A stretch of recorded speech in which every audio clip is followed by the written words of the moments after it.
Visualmente el dólar está en todas partes. De hecho, es el epítome de lo que ahora se llama una marca global. Un billete de 20 dólares se reconoce inmediatamente en cualquier parte del mundo. Psicológicamente representa mucho más que una moneda. Se ha convertido en el símbolo universal del enriquecimiento. Piensen en todos los libros y películas con la palabra dólar en su título. Económicamente, el dólar está en el corazón de todo. Para algunos representa la eficacia económica de Estados Unidos, para otros simboliza el imperialismo americano. La fortaleza de la moneda de un país depende de la fortaleza de su economía. Cuando el dólar estornuda, el mundo se resfría. A continuación conoceremos la historia del dólar, una de las sagas económicas más extraordinarias del mundo moderno, narrada por las personas que mejor lo conocen, que han formado parte de su evolución o lo estudian como meros observadores. Esta es la historia de cómo el dólar llegó a convertirse, en menos de 2 siglos, en la moneda de todo el planeta. Pero ¿seguirá el dólar su avance triunfal o el mundo cambiará y con él el destino del dólar americano?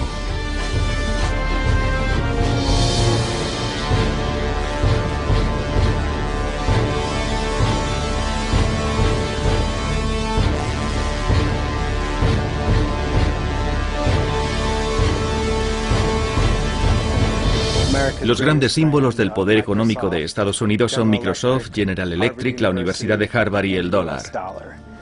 En cualquier conversación que escuches, en un restaurante, por ejemplo, la palabra dólar aparece en casi todas las frases. Está muy presente. Más que una moneda, es una obsesión.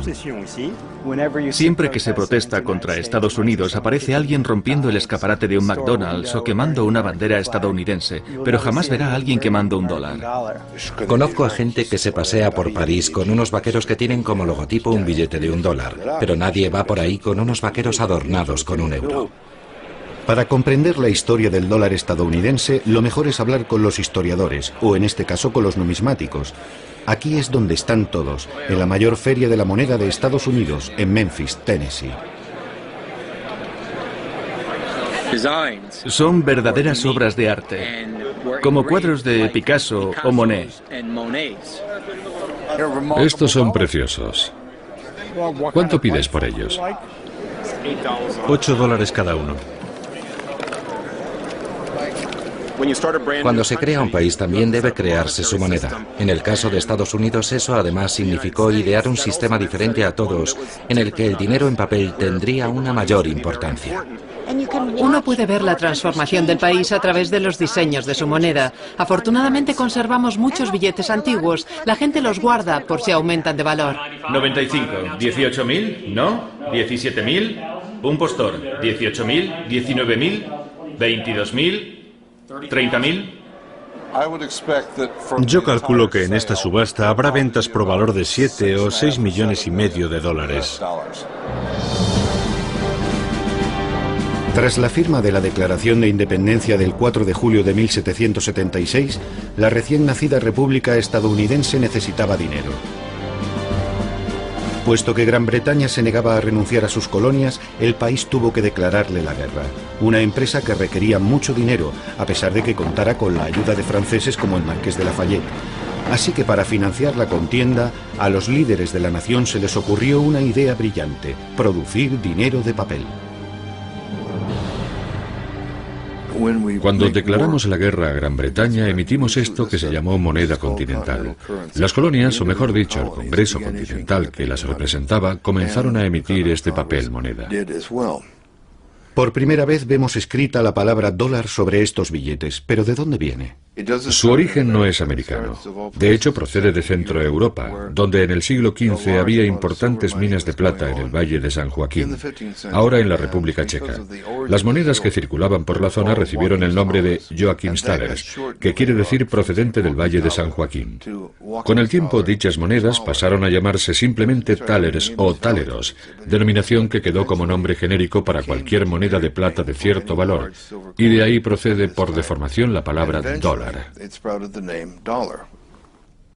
Y en cuanto al símbolo del dólar, parece que también viene de un lugar lejano. Le voy a mostrar una moneda hispanoamericana. Como puede ver, aquí aparecen 2 esferas y 2 columnas que simbolizan la unión del viejo y el nuevo mundo. Creemos que fue esta imagen la que inspiró la creación del símbolo del dólar.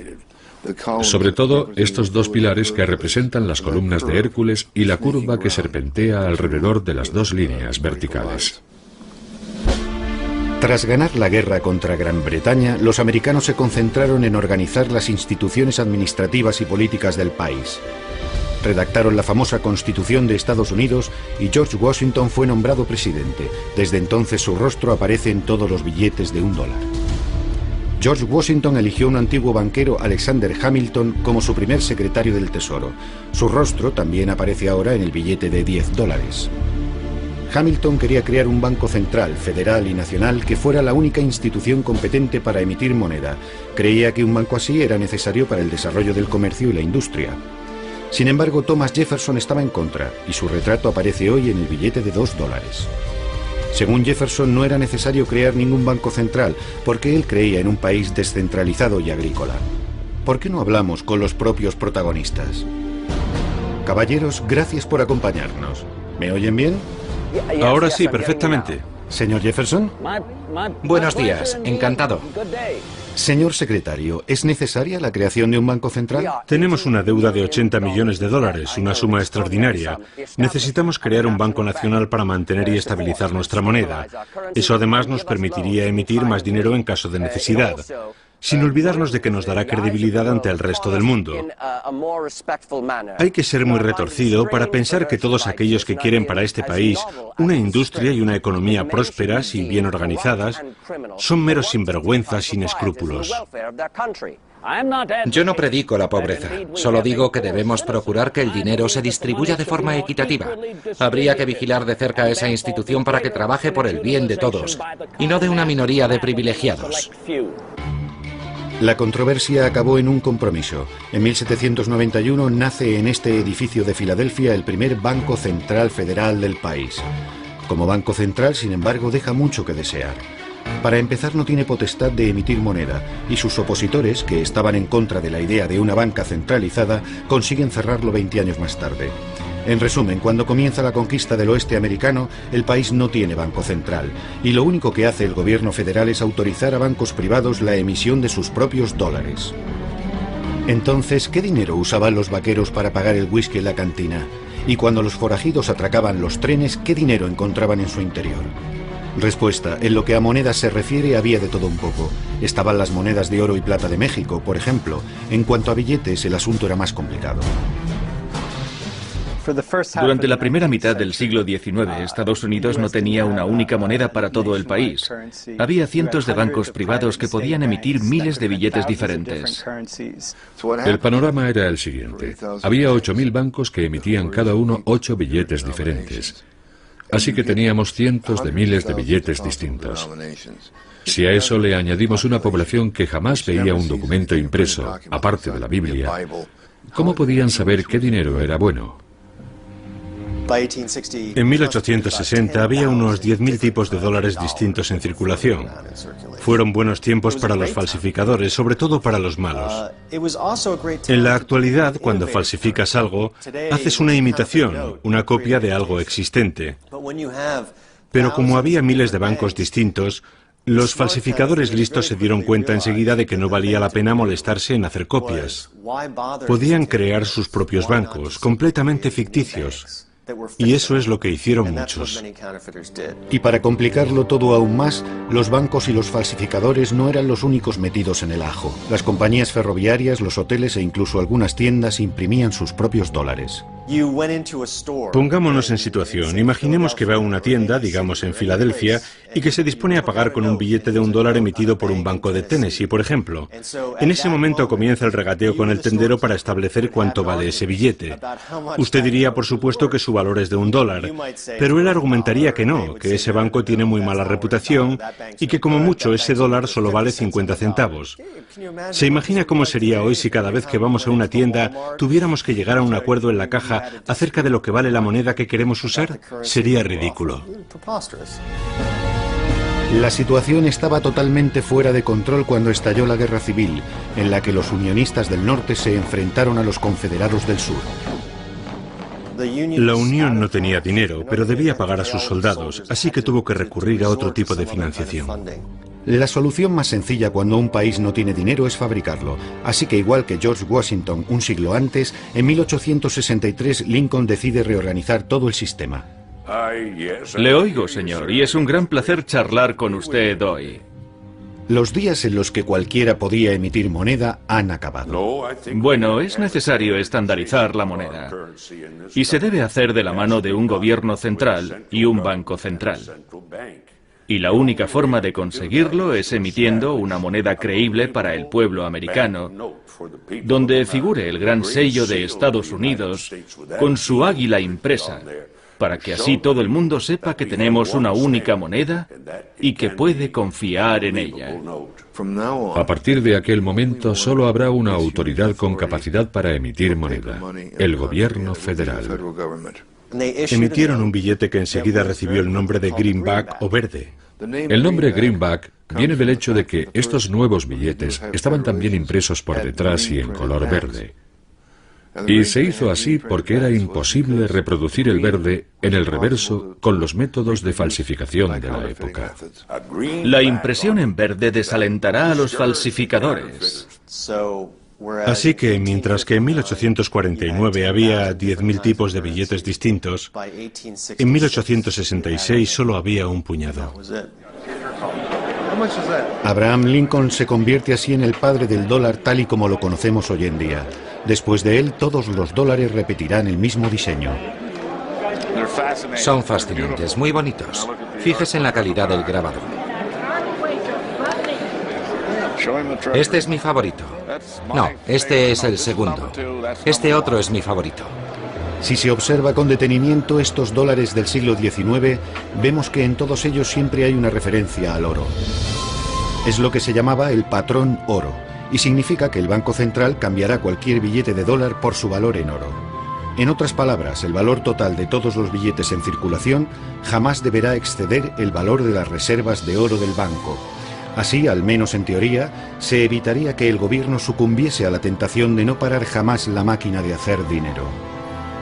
A finales de siglo, Estados Unidos se había convertido en la mayor economía del mundo, superando a China y a todos los países europeos. Sin embargo, el dólar apenas se veía fuera de sus fronteras. La industria crece, la bolsa sube y la gente cada vez pide más dinero prestado para comprar más acciones.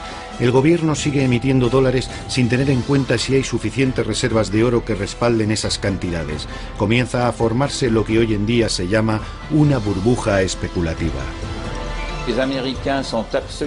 Los americanos no se preocupaban por lo que ocurría fuera de sus fronteras, y su política monetaria, que se centraba únicamente en la situación interna, alteraba cada vez más la circulación de capital, lo que a su vez afectaba negativamente a la libra esterlina, y al final todo esto desembocó en la Gran Depresión.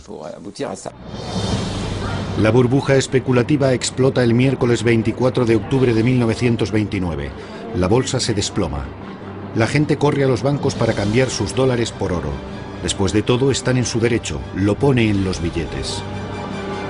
Naturalmente, los bancos no pueden pagar a todo el mundo y tienen que cerrar. En solo unas semanas el país se sume en el caos económico. Ha comenzado la Gran Depresión. Millones de ciudadanos perderán su trabajo. Si se deja a los inversores y financieros solos, si se deja que hagan lo que quieran, siempre se van a los extremos. Y en la década de 1930 el sistema financiero se viene abajo por completo. La gente ha sabido adaptarse a la actual situación de crisis con estos dólares de fabricación casera. Están diseñados para resistir la inflación, con la garantía de que durarán mucho tiempo. Por extraño que parezca, este dólar es aceptado en los comercios del barrio. En Nueva York, el sistema de trueque experimenta un nuevo auge. En 1933 la situación parece mejorar un poco cuando el demócrata Franklin Roosevelt resulta elegido presidente de Estados Unidos. La máquina económica comienza a funcionar de nuevo. Ese mismo año, sin embargo, otro líder también fue elegido por su pueblo, Adolf Hitler, en Alemania. Cuando la guerra termina, los vencedores deben reconstruir el mundo. En 1945 crean las Naciones Unidas y para ocuparse de los asuntos económicos se reúnen en Bretton Woods.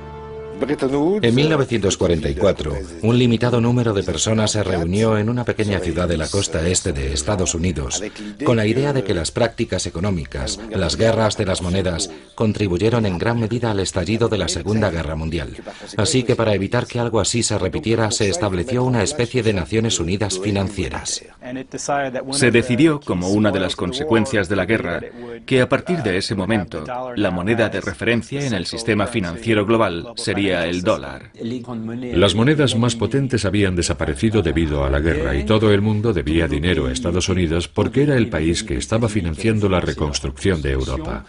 La libra esterlina estaba muerta, o casi. El franco francés igual. 44 países firmaron aquel acuerdo, prácticamente todos los países de más peso en el mundo libre. La Unión Soviética participó como invitado, pero al final decidió no firmar. Aquello fue un hecho sin precedentes.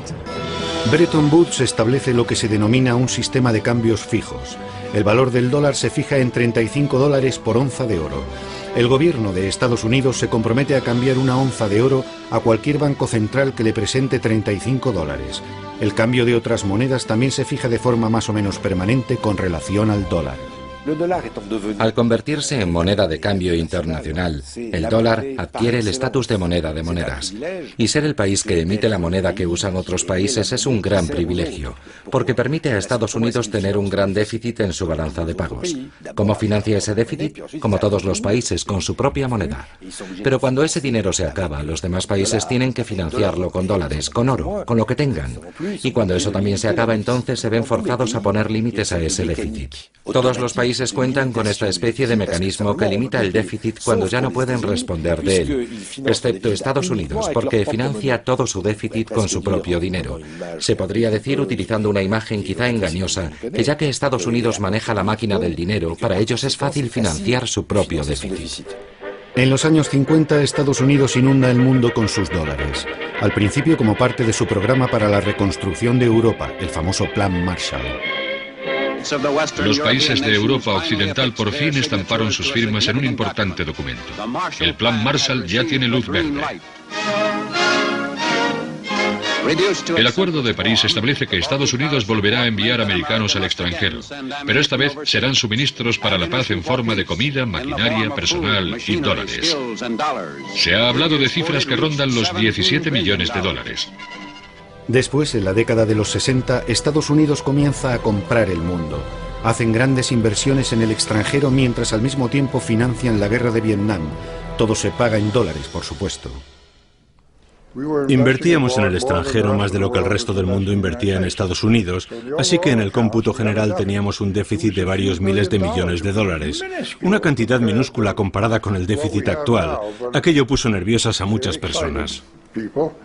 El presidente francés de Gaulle fue uno de los primeros en criticar este hecho. Como dijo en los años 60, que Estados Unidos emitiera la principal moneda era un privilegio excesivo. Eso lleva a los americanos a endeudarse y a hacerlo gratuitamente con respecto al extranjero. Porque aquellos que les deben dinero les pagan en dólares y no con oro, metal que sí tiene un valor real. El oro se puede transferir a otros sin riesgos y sin sacrificios. En el invierno de 1964, Francia optó por un enfoque más agresivo que prolongó hasta después de 1965 y que se tradujo en un intento de cambiar sus dólares por oro. Bien, Francia dejó claro cuáles eran sus intenciones, pero los alemanes, que estaban haciendo lo mismo, no dijeron nada. Así que las reservas de oro estadounidenses comenzaron a bajar. Habíamos emitido tantos dólares que solo podíamos responder del 20% de toda la moneda que guardaban los bancos centrales. El miedo era que la pérdida de confianza en la economía americana provocase el pánico bancario y que todos los países corrieran a cambiar sus dólares por oro al mismo tiempo. Estados Unidos no podría responder a la demanda de oro y eso daría lugar a otro gran desastre económico. El general de Gaulle decidió retirar las reservas de oro francesas de la Reserva Federal. Se trataba únicamente de un asunto técnico, pero produjo un gran revuelo político. El general de Gaulle me preguntó, ¿está el oro ya de camino? Sí, señor, lo estamos trayendo. Luego añadió, tenemos que agilizar las cosas. Escucha, quiero que envíes el Colbert. El Colbert era nuestro único buque de guerra por aquel entonces. Enviamos el Colbert a Fornos, cargamos el oro y lo traemos de vuelta. Señor, dije, eso es imposible. Si manda un barco de guerra a Estados Unidos para traer el oro, provocará un terrible incidente diplomático. Así que al final se desechó esa idea. Los americanos no se lo habrían tomado muy bien porque pensaban que estaban proporcionando un servicio necesario al resto del mundo. Nosotros los americanos somos los que proporcionamos liquidez al sistema. Somos intermediarios financieros. Hacemos posible que el sistema financiero mundial funcione porque tenemos la competencia financiera de la que otros carecen. Es un servicio que le proporcionamos y si el dólar se convierte en un problema, será su problema, desde luego no el nuestro. Han escuchado una alusión al famoso comentario hecho por el secretario del Tesoro John Connally a una delegación de europeos que se quejaban de su política monetaria. El dólar es nuestra moneda, pero es vuestro problema. Las decisiones que toma el secretario del Tesoro y las políticas económicas de Estados Unidos están pensadas para beneficiar al país, pero también tienen un impacto en el resto del mundo. Y eso se refleja en lo que decía Connally. Es nuestro dinero, nosotros lo manejamos, y si las decisiones que tomamos no les gustan, es su problema. John Connally no era un experto en la materia. Era un político, un tejano. Como saben, estaba en el coche del presidente cuando Kennedy fue asesinado. Era un tipo muy alto, un gigante de 1,94 y bastante locuaz. Además pensaba que la economía mundial se podía dirigir con cierta improvisación. Y también era un tipo un poco bruto a la hora de negociar. Les dijo a los europeos, si queréis seguir disfrutando del apoyo militar americano, con la Unión Soviética respirando en vuestro cogote, tendréis que mantener vuestras monedas más débiles, y esa será la solución. De esa forma reduciremos el déficit de la balanza de pagos. El sistema de Bretton Woods se vino abajo gracias a la maniobra de Nixon del 15 de agosto de 1971, cuando decidió sacar el oro del sistema y convertir el dólar en una moneda fluctuante. Un sistema de cambios fluctuante es totalmente diferente. El valor de las monedas en el mercado internacional viene determinado por la oferta y la demanda. Estados Unidos tiene hoy la mejor oportunidad de este siglo para alcanzar dos grandes ideales: disfrutar de la paz y crear una nueva era de prosperidad sin guerras. He dado órdenes al secretario Connally para que suspenda temporalmente la convertibilidad del dólar al oro u otro activo que tengamos en la reserva. Como consecuencia de esta decisión, tendremos una moneda más estable. Es posible que con esta acción no ganemos muchos amigos en los mercados internacionales. Habíamos vivido con un sistema de monedas estables. Las monedas más importantes eran estables. Si había fluctuaciones serían contraproducentes y afectarían a monedas menos importantes. Pero la más potente, el dólar, era totalmente estable. Era a lo que estábamos acostumbrados. Todo el mundo se sorprendió mucho, incluso aquellos que estábamos más cerca del poder, como yo. Solo unos pocos conocían los planes del gobierno. Kissinger, por ejemplo, no participó porque estaba ocupado negociando sobre Vietnam. Todo se llevó con mucha discreción y la medida cogió a los mercados por sorpresa. Los europeos y los japoneses quedaron muy sorprendidos. ¿Cómo? ¿Que quieren alterar el cambio de la moneda? Bueno, ¿de qué estamos hablando? ¿De un 2%? ¿Qué va? Dije, nada de un 2%. Estamos hablando de un 10 o un 15%. Y así acaba todo. El mundo de cambios fijos se convierte en algo del pasado. A partir de aquel momento, el valor del dólar cambiará cada mañana, y no poco. Imaginemos las fluctuaciones del dólar desde 1971 como un viaje en una montaña rusa. Las cimas y los valles de nuestra montaña rusa virtual reproducen las subidas y bajadas en la cotización del dólar. Abróchense los cinturones, agárrense fuerte porque va a ser un viaje movidito. Comienza bien, sin mucho desnivel. Es la época de los cambios fijos. El valor del dólar es estable. Llegamos a principios de los 70 y allá vamos. La primera devaluación del 12%. Una ligera subida, el final de su convertibilidad y cuidado, de repente cae un 25%. El presidente Carter nombra a Paul Volcker como presidente de la Reserva Federal. Sube el tipo de interés a más del 20%. El valor del dólar comienza a aumentar un 25, un 50, un 100, un 150, un 200%. Es demasiado caro para todos. Hay que devaluar la moneda. Ese es el objetivo del Acuerdo del Plaza de 1985. Durante 2 años el dólar sigue cayendo, pero está demasiado bajo. Hay que revertir esa tendencia. En 1987 las mayores potencias firman los acuerdos del Louvre en París con el objetivo de estabilizar de nuevo el dólar, y funciona bastante bien durante los siguientes 10 años. Después llega la administración Clinton, que vuelve a subir su cotización hasta el 11 de septiembre de 2001, cuando la guerra de Irak y los bajos tipos de interés hacen que disminuya su valor. Intentemos explicar cómo se produjo uno de estos picos, por ejemplo el más alto. Corre el año 1979. La economía estadounidense no está muy boyante. El dólar se encuentra en su cotización más baja y la inflación bate récords con un aumento de los precios del 15%. El presidente Carter llama a este hombre, Paul Volcker, para que se ocupe de la Reserva Federal. Su misión, frenar la inflación. Paul Volcker llegó en una época horrible, a principios de los años 80, un periodo en el que muchos bancos centrales no conseguían acabar con la inflación. Subían los tipos de interés hasta llegar a un punto determinado y conseguían que la inflación bajara algo, pero luego volvía a subir. Era como cuando un médico te receta antibióticos, bajara algo, pero luego volvía a subir. Era como cuando un médico te receta antibióticos, pero no te da los suficientes o te los tomas durante menos tiempo del indicado, y justo cuando parece que todo está resuelto, la enfermedad resurge con más fuerza, y entonces necesitas una dosis mayor de medicinas. La Reserva Federal tuvo que subir los tipos de interés hasta lo que Helmut Schmidt llamó el nivel más alto desde Jesucristo. Los bancos centrales tienen una gran arma para acabar con la inflación, y es el tipo de interés, el interés al que se presta el dinero en un país determinado. Los bajos tipos de interés estimulan la economía, pero también producen inflación. Por otro lado, cuando los tipos de interés son muy altos, la economía se lentifica y la inflación disminuye. El truco está en encontrar la medida justa. Por aquella época había una inflación bastante alta. Así que mi prioridad era frenar la inflación. Pero para conseguirlo, también había que hacer algo con respecto a la debilidad del dólar.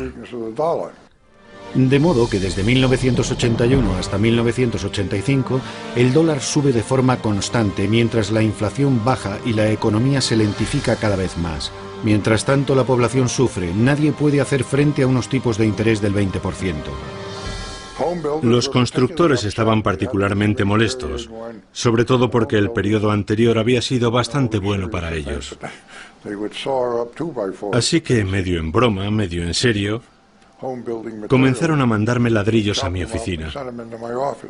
La gente le culpaba de sus problemas. Le paraban por la calle, le ponían un dedo en el pecho y le decían: usted es el culpable de que mi padre haya perdido su trabajo. O por su culpa no podemos vender nuestra casa. En 1984 el dólar está tan alto que los gobiernos deciden que ha llegado el momento de intervenir. Se organiza una cumbre internacional en el Hotel Plaza en Nueva York. Para los europeos la moneda estadounidense resultaba demasiado cara. No podían pagar en dólares las zapatillas Nike, los tractores Caterpillar o simplemente los barriles de petróleo. Todos esos productos eran demasiado caros. La única solución al problema era llegar a un acuerdo monetario o recurrir a medidas proteccionistas. Y ante la amenaza de un resurgimiento del proteccionismo, los estadounidenses se dieron cuenta de que tenían que llegar a un acuerdo con los demás países. Entonces la comunidad internacional decidió debilitar el dólar. Habría otros picos en los años siguientes, pero la montaña rusa jamás alcanzaría aquellas cotas. Casi todos los picos coinciden con grandes crisis internacionales: la crisis de la deuda mexicana, la crisis financiera asiática, el colapso económico de Argentina, la burbuja de las .com. Teniendo en cuenta todas estas turbulencias y los altibajos a los que se enfrentaron los pasajeros, cabe preguntarse: ¿hay alguien al volante? Es decir, ¿quién controla el dólar en Estados Unidos? La Reserva Federal es el Banco Central de Estados Unidos. Y nuestro objetivo es comparable al del Banco Central Europeo o el Banco de Francia antes del euro, por ejemplo. Nuestro trabajo es favorecer la estabilidad de los precios y un crecimiento sostenible de la economía, además de mantener el sistema financiero lo más estable posible.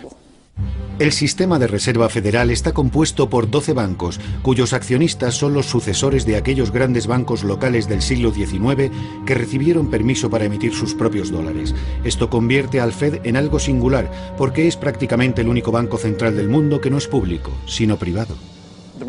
Los bancos del sistema de la Reserva Federal, como este de Nueva York, están en manos de los bancos comerciales. Son propiedad de los miembros del sistema de la Reserva Federal. Pero debido a su organización, el gobierno es muy estricto y vigila su funcionamiento muy de cerca. El término que se utiliza es algo técnico, pero se podría decir que somos instrumentos del gobierno federal. Aunque seamos empresas privadas, el gobierno supervisa nuestro funcionamiento. Para producir billetes, el Fed tiene su propia impresora, la Oficina de Grabado e Impresión en Washington, que es una agencia gubernamental. Emitimos unos 8.000 millones de billetes al año, lo que supone unos 750 millones al día. Este lugar es tan importante para los estadounidenses que hay una pasarela desde donde los visitantes pueden ver toda la zona de impresión.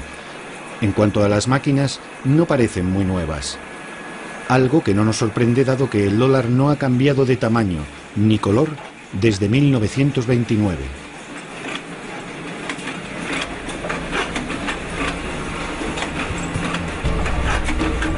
La Oficina de Grabado e Impresión produce 22 toneladas de billetes nuevos y crujientes todos los días que se distribuyen por todo el país.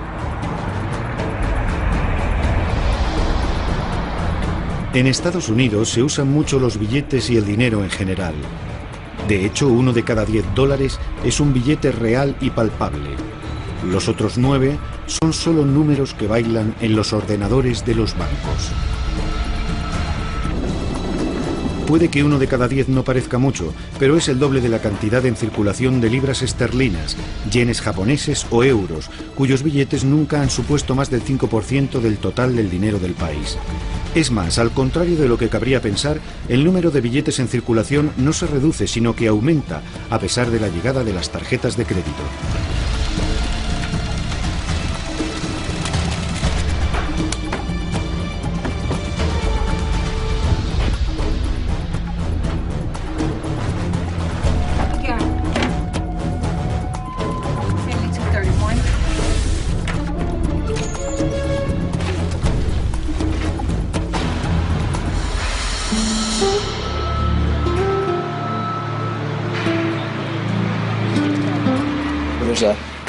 El ciclo de transporte y procesamiento es constante. En un mes, decenas de miles de millones de dólares fluyen por el sistema. Hay dos razones que explican este uso particularmente intenso que los estadounidenses hacen de su papel moneda. La primera es exclusivamente interna. Aproximadamente el 15% de las familias americanas no tienen ninguna cuenta bancaria. Así que para muchas de esas personas, los billetes son la única forma de pago. Por eso, entre otras razones, el papel moneda es todavía muy importante, un bien que todo el mundo necesita. La segunda razón para la enorme cantidad de papel moneda en circulación se deriva del estatus del dólar como moneda internacional. Hay más de 777.000 millones de billetes en circulación, de los que más de 512.000 millones se mueven fuera de nuestras fronteras.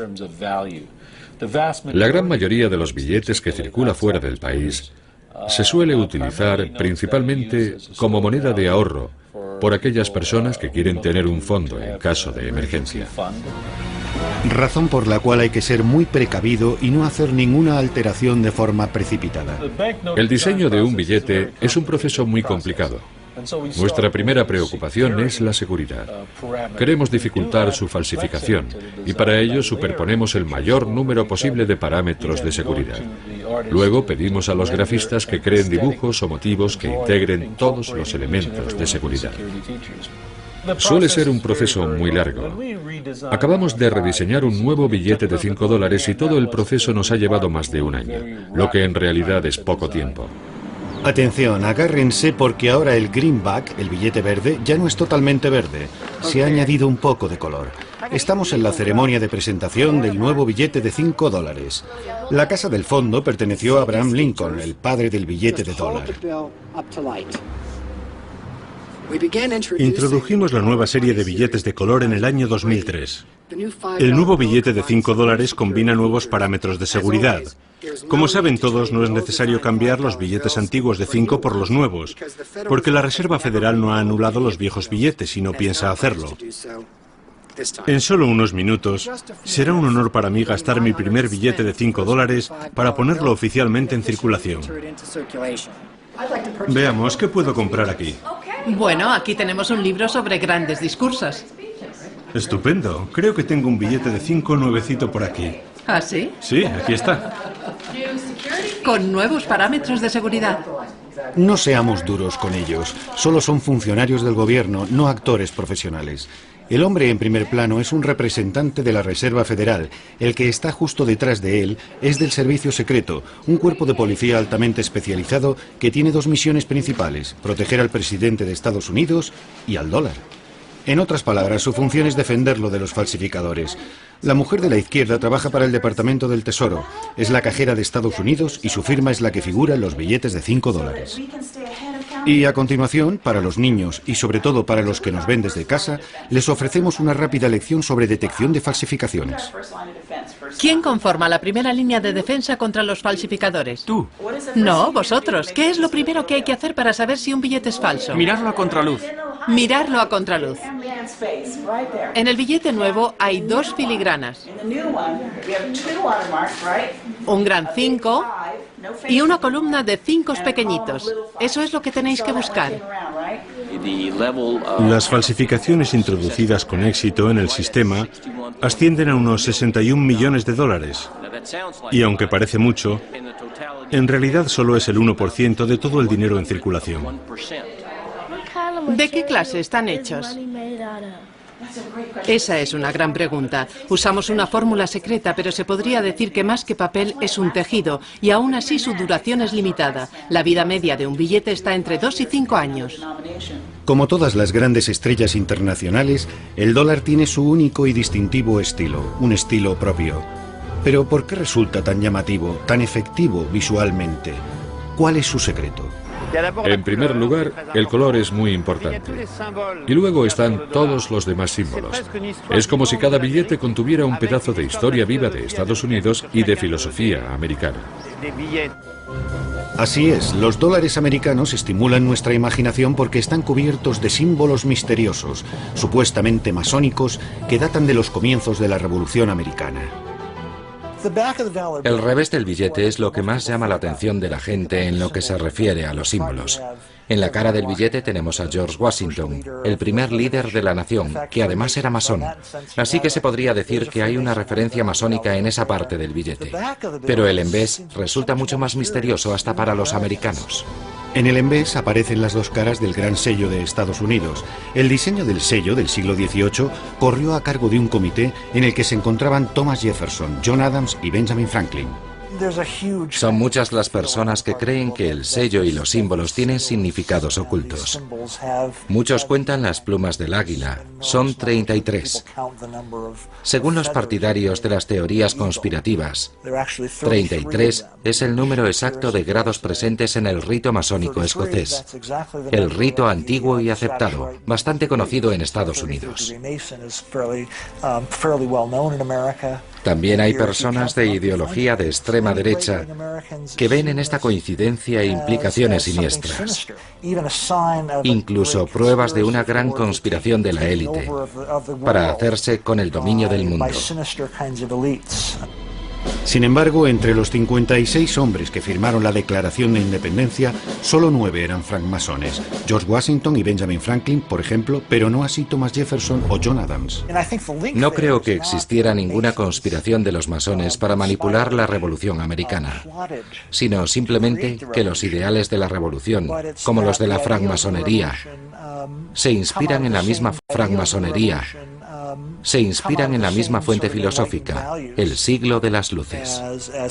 La inspiración estética para el diseño del billete verde deberíamos buscarla más bien en algo que muchos de estos hombres del siglo XIX compartían: un aparente interés por el esoterismo, la simbología cristiana e incluso la egiptología, como parece corroborar la cara frontal del gran sello.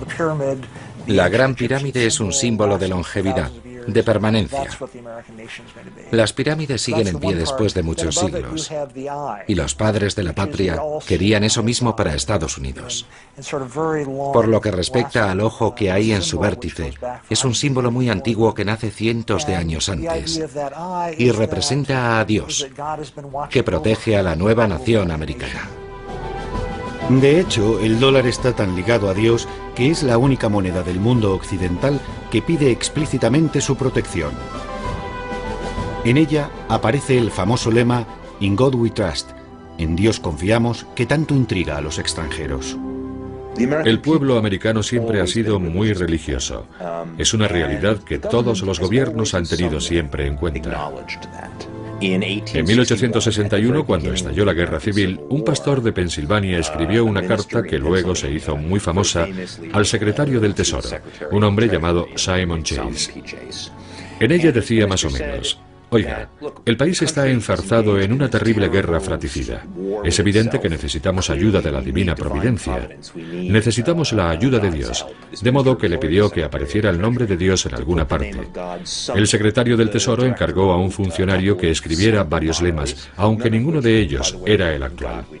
Se los mandó a Chase y este, después de estudiarlos, propuso el que acabaría inscribiéndose en los billetes: en Dios confiamos. A finales de la década de 1930 comenzó a aparecer en todas las monedas estadounidenses, y en 1957 también estaba en el papel moneda. Primero en el billete de $5 y más tarde en todos. Así que ahora, algo más de 50 años desde que apareciera por primera vez en los billetes, no solo está en todas las monedas y en todo el papel moneda, sino que además es el lema de la nación. Como nosotros solemos decir, solo nos fiamos de Dios. Los demás deben pagar en efectivo. El verdadero dólar, sin embargo, el que tiene mayor influencia, no es el billete verde. El verdadero dólar es el electrónico, el que solo existe virtualmente en los ordenadores de los bancos y se puede transferir de forma instantánea a cualquier lugar del planeta desde salas como esta. Estos ordenadores se usan solo para comprar y vender dólares las 24 horas del día, los 7 días de la semana, en nombre de grandes empresas, instituciones financieras, inversores o meros especuladores. Ahora están a 45. Entonces, ¿doy la orden? Tengo 2 peticiones de venta a 50. Sí, el petróleo ha alcanzado su límite. Es increíble cómo la gente está a la caza del euro. ¿Quiere recoger beneficios? Está bien, entonces intervendré si la cotización llega a 75. Lo retendré hasta las 3. Adiós. Esos botones con comprar y vender escritos encima son los que determinan el precio del dólar. El trabajo de un agente de bolsa es apretar o no uno de estos botones. Pero ¿cómo se toma esta decisión? Lo importante aquí son las diferencias de tipos de interés entre los países. Eso es lo que atrae al capital. Por eso el dinero sale o entra de los países. Así que lo que buscamos son indicaciones de que el tipo de interés va a cambiar. ¿Y cuál será la diferencia entre los tipos europeos y los americanos, por ejemplo? Ese es el principio básico. Hoy, sin embargo, el mercado de divisas ha crecido hasta alcanzar tales proporciones que todos los días se compran y se venden entre 2 y 3 billones de dólares en todo el planeta. Y para mantener el mercado ahí arriba, los agentes de bolsa hace tiempo que se pasaron al piloto automático. Se trata de un sistema automático que te permite hacer transacciones sin que nadie intervenga. Se llama sistema automático integral. Los ordenadores hablan entre ellos y compran y venden, y así se pueden transferir miles de millones de dólares. Es asombroso. Ahora ya sabe lo que hacemos todo el día, mirar estas pantallas. Y el hecho de que todo el mundo esté mirando las mismas pantallas al mismo tiempo resulta determinante para explicar el comportamiento del mercado. Antes ocurría que no todo el mundo tenía acceso a la misma información al mismo tiempo. Ahora con Internet y con la rapidez del sistema, todo el mundo observa los mismos gráficos, todo el mundo conoce las últimas noticias, las declaraciones de los políticos y por eso, debido a que todos manejamos la misma información, reaccionamos de forma semejante y al mismo tiempo. Hay otro factor que quizá explique también la gran volatilidad del dólar en el mercado de divisas. La fluctuación de una moneda, al menos a corto plazo, viene casi enteramente dada por las sensaciones del mercado, si es expansivo o si tiene miedo. Es un reflejo de cómo se siente el mundo cuando se levanta por la mañana. Si está feliz, suele vender dólares. Si siente temor, suele comprarlos.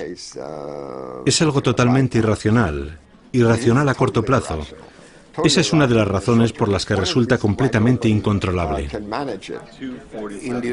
Antes, el Fondo Monetario Internacional, el Banco Mundial y los bancos centrales eran los grandes protagonistas del mercado.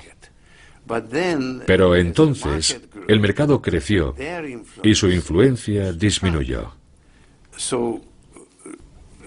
Así, si hace unos años el gobierno podía intervenir en los mercados de divisas, comprar o vender moneda y determinar así su valor, ahora con el crecimiento del mercado, eso ya no es posible. Y en la actualidad, el gobierno de Estados Unidos tiene todavía menos control sobre el valor de su moneda, puesto que solo 30 de cada 100 dólares están en manos de sus ciudadanos. Los otros 70 pertenecen a extranjeros, sobre todo a bancos centrales y a fondos de inversión. Los países con las mayores reservas de dólares son China, en primer lugar, seguida de las monarquías del Golfo Pérsico y de Japón. Europa va mucho más rezagada, junto con Rusia, la India, etc.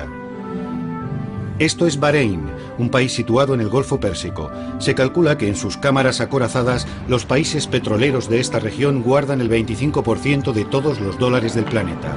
Hoy el jeque Mohammed Al-Khalifa inaugura un simposio sobre un tema muy especial, el dólar o el euro. ¿Cuál es la mejor elección para la zona? Los ponentes son representantes de importantes compañías financieras y de inversiones de Londres y Nueva York. Los oyentes, sus clientes potenciales, son miembros de gobiernos locales, jefes de empresa y varios individuos acaudalados. El dólar tiene mucha más presencia en esta parte del mundo que en ninguna otra, y es el resultado directo de la famosa reunión que tuvo lugar entre el rey Ibn Saud de Arabia Saudí y el presidente Franklin Roosevelt a bordo de un acorazado americano cerca del Canal de Suez en 1945. Ya fuera una negociación entre socios o puro imperialismo, el resultado fue un acuerdo según el cual Estados Unidos protegería la península arábiga a cambio de tener acceso al petróleo saudí. Desde entonces, el precio del petróleo se ha fijado en dólares y las monedas de los países del Golfo están ligadas al dólar con un cambio rigurosamente fijo.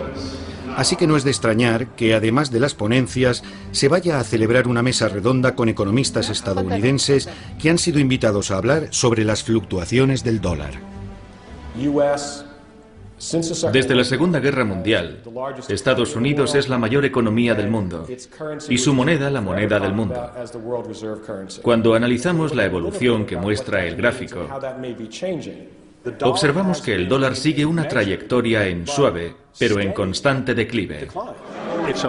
Es un mercado tan grande que nadie lo puede controlar. Es un mercado mundial, sobre todo ahora.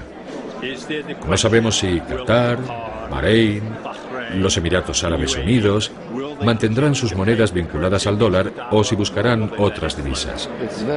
Esa es la gran cuestión. Es muy difícil. Hemos perdido casi el 40% del valor de nuestra moneda. Muchas gracias. Gracias a usted. Son muchos los que ya se preocupan. ¿Qué le pasa al dólar? Los gobiernos de la región del Golfo van a tener que tomar muchas decisiones importantes en los meses que se avecinan. Kuwait, como ya hemos visto, ha desvinculado su moneda del dólar. Y es posible que los demás países sigan su ejemplo.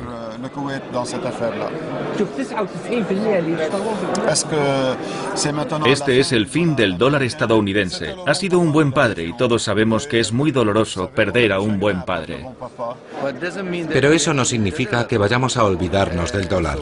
Es posible que al final sean las fuerzas del mercado las que nos digan si será el euro o el dólar la moneda predominante, o quizá alguna otra.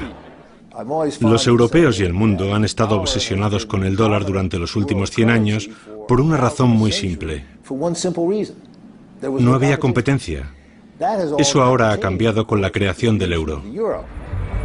¿Acaso la política de los últimos 10 años del Banco Central Europeo con sede en Frankfurt ha cambiado el paisaje monetario del mundo?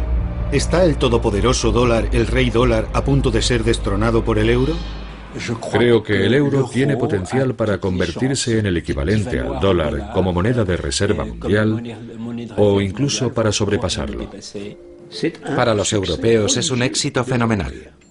Si el euro fuera más agresivo o intentara ser más agresivo, probablemente desbancaría al dólar en poco tiempo. El euro no se creó para oponerse al dólar. No se creó como oposición a ninguna moneda existente. La ambición de Estados Unidos, y lo que voy a decir es una simplificación, es imperialista. Quieren ser la superpotencia del mundo. Nosotros no ambicionamos eso, no queremos gobernar el mundo. Ya lo hicimos en parte en el siglo XIX, pero ese ya no es nuestro objetivo. Y puesto que el euro rivaliza con el dólar sin querer o sin ser capaz de reemplazarlo por completo, ¿qué implica eso para el futuro del planeta? Creo que nos encaminamos a una situación en la que habrá un gran bloque norteamericano, un gran bloque chino, un gran bloque indio y quizá un gran bloque europeo. Y creo que con el tiempo es posible que el sistema evolucione hasta un punto en el que la función del dólar sea menos excepcional. Creo que sucederá de manera totalmente natural y será bueno para la economía mundial. Y la palabra final la tiene Paul Volcker, que ha sacado su bola de cristal para la ocasión. Haré dos afirmaciones. Una es que el mundo estará mucho mejor cuando solo haya una moneda única. Y dos, que no creo que viva para verlo. Ni siquiera creo que lo vea usted.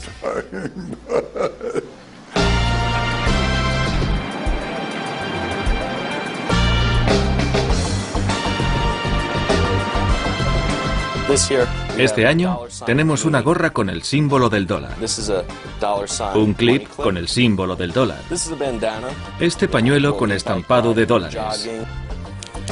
En Estados Unidos estamos tan obsesionados con el dólar, estamos tan obsesionados con el dinero, que nos lo ponemos encima.